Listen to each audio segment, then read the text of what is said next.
పిల్లగా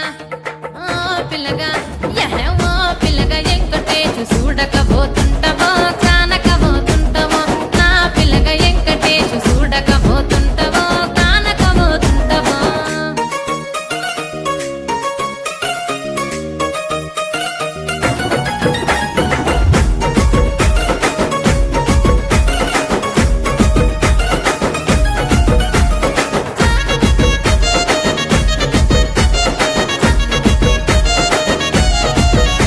ఓయ్ కండ్లకు కాటుక వెడితే కన్యాకుమారి